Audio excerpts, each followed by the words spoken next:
بسم اللہ الرحمن الرحیم۔ السلام علیکم ناظرین، آج ہم بات کرنے والے ہیں اللہ پر یقین رکھنے والے ایک حکیم صاحب کی کہانی۔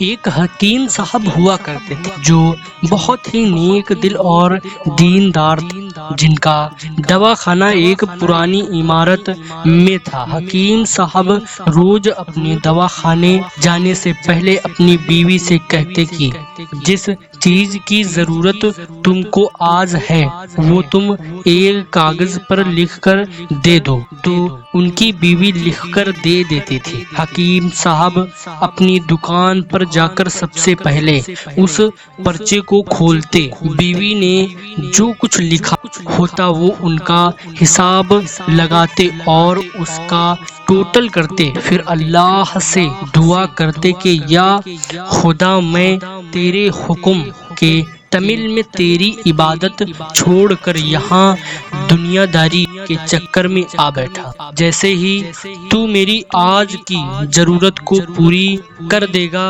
میں اسی وقت یہاں سے اٹھ جاؤں گا۔ اور پھر یہی ہوتا، کبھی تو صبح کے 9 بجے یا کبھی 10 بجے حکیم صاحب اپنے مریضوں سے فارغ ہو کر اپنے گھر چلے جاتے۔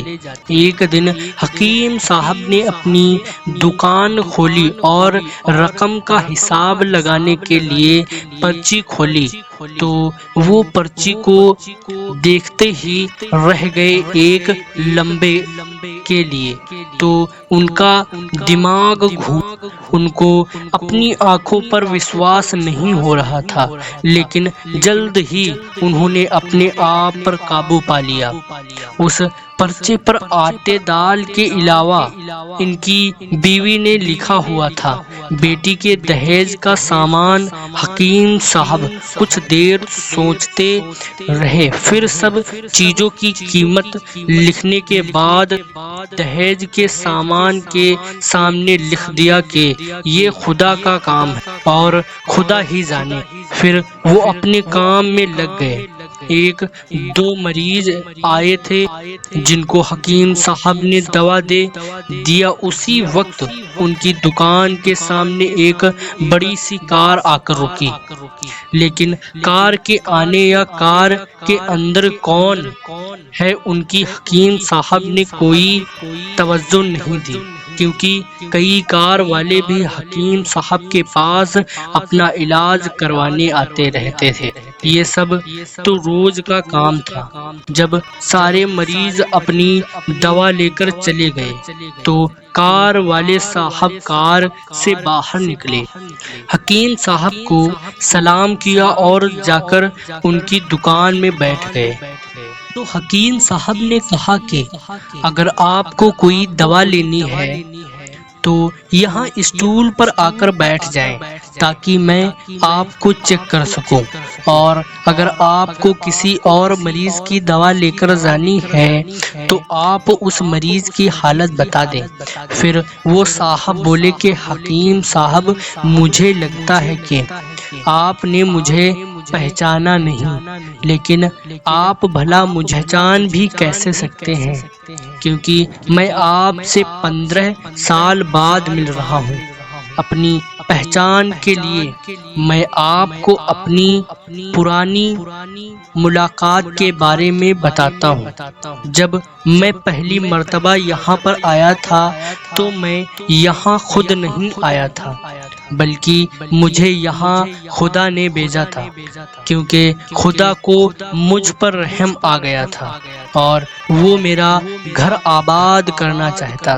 ہوا کچھ ایسا تھا کہ میں اپنے گاؤں جا رہا تھا، تبھی ہماری گاڑی آپ کی دکان کے سامنے آ کر پنچر ہو گئی۔ ڈرائیور گاڑی کا پہیہ لے کر پنچر لگوانے چلا گیا، تبھی آپ نے دیکھا کہ میں گرمی اور دھوپ میں گاڑی کے پاس کھڑا ہوا ہوں۔ پھر آپ میرے پاس آئے اور دکان کی طرف اشارہ کر کے کہا کہ آپ اندر آ کر بیٹھ جائیے، تو میں نے آپ کا شکریہ ادا کیا اور کرسی پر آ کر بیٹھ گیا۔ ڈرائیور نے کچھ زیادہ ہی دیر لگا دی تھی۔ ایک چھوٹی سی بچی بھی میرے پاس کھڑی اور بار بار کہہ رہی تھی کہ مجھے بھوک لگ رہی ہے، اور آپ اس سے کہہ رہے تھے کہ بیٹی تھوڑا صبر کرو، ابھی تھوڑی دیر میں چلتے ہیں۔ میں یہ سوچ رہا تھا کہ میں آپ کے پاس اتنی دیر سے بیٹھا ہوں، لگتا مجھے آپ سے کوئی دوا خریدنی چاہیے تاکہ آپ میرے بیٹھنے کو زیادہ محسوس نہ کریں۔ میں نے کہا کہ حکیم صاحب، میں انگلینڈ میں رہتا ہوں، وہاں گئے ہوئے مجھے 6 سال ہو چکے ہیں۔ جانے سے پہلے میری شادی ہوئی تھی، لیکن آج تک میری کوئی اولاد نہیں ہے۔ میں نے ہر جگہ علاج کروایا، لیکن اب صرف مایوسی ہے۔ آپ نے کہا کہ میرے بھائی توبہ استغفار پڑھو اور اپنے رب سے مایوس نہ ہو۔ یاد رکھو اس کے خزانے میں کسی چیز کی کمی نہیں۔ کر لو اولاد، مال، غم خوشی، زندگی اور موت سب اسی کے ہاتھ میں ہے۔ کسی ڈاکٹر کے ہاتھ میں شفا نہیں ہوتی، اور نہ کسی دوا میں شفا ہوتی ہے۔ اگر شفا ملتی ہے تو وہ خدا کے حکم سے ملتی ہے۔ اولاد دینی ہے تو وہی دینے والا ہے۔ مجھے یاد ہے کہ آپ باتیں بھی کر رہے تھے اور ساتھ پڑیا بھی بناتے جا رہے تھے۔ ساری دوائیں آپ نے 2 حصوں میں کر کے انہیں الگ الگ لفافوں میں کر دی۔ پھر آپ نے مجھ سے پوچھا کہ آپ کا کیا نام ہے؟ میں نے کہا میرا نام افضل ہے۔ آپ نے ایک لفافے پر افضل لکھا اور دوسرے لفافے پر بیگم افضل لکھا۔ پھر دونوں لفافوں تھیلے میں ڈال کر دوا کھانے کا طریقہ بتایا۔ میں نے بیدلی سے دوائی لے لی، کیونکہ میں تو صرف آپ کو کچھ رقم دینا چاہتا تھا۔ لیکن جب دوا لینے کے بعد میں نے پوچھا کہ کتنے پیسے دینے ہیں تو آپ نے کہا کہ بس ٹھیک ہے۔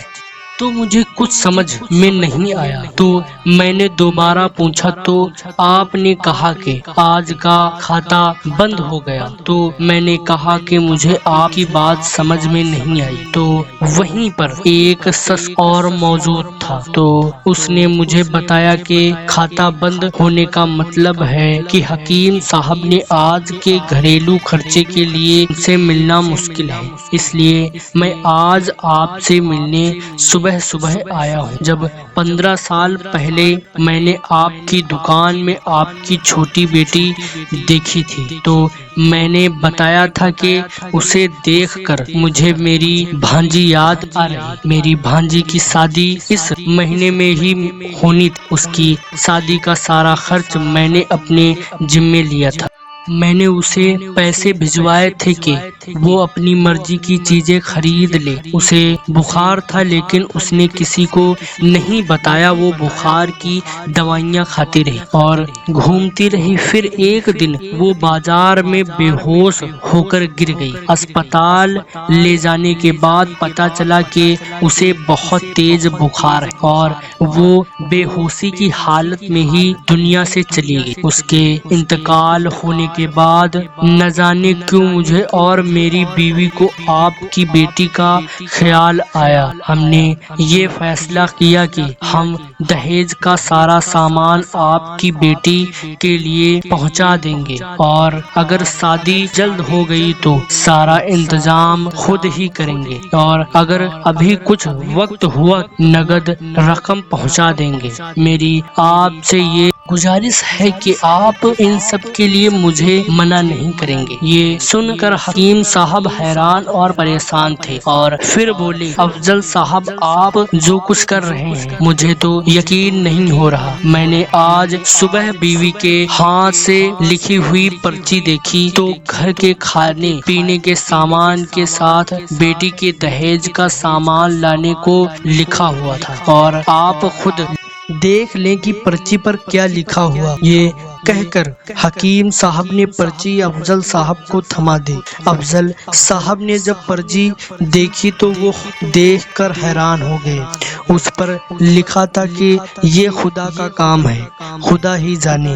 حکیم صاحب نے کہا کہ افضل صاحب یقین مانیے جو بھی میری بیوی نے پرچی میں لکھی ہو آج تک ایسا نہیں ہوا کہ ان سب چیزوں کو لانے کا بندوبست نہیں ہوا ہو۔ آپ کی بھانجی کی وفات کا مجھے بہت افسوس ہے، لیکن میں اس پاک رب کی قدرت پر حیران ہوں کہ جو ہمیں کیا کیا معجزے دکھاتا ہے۔ اس طرح حکیم صاحب کی بیٹی کے دہیج کے سامان کا انتظام ہوتا ہے اور بڑے دھوم دھام سے ان کی بیٹی کی شادی ہو جاتی ہے۔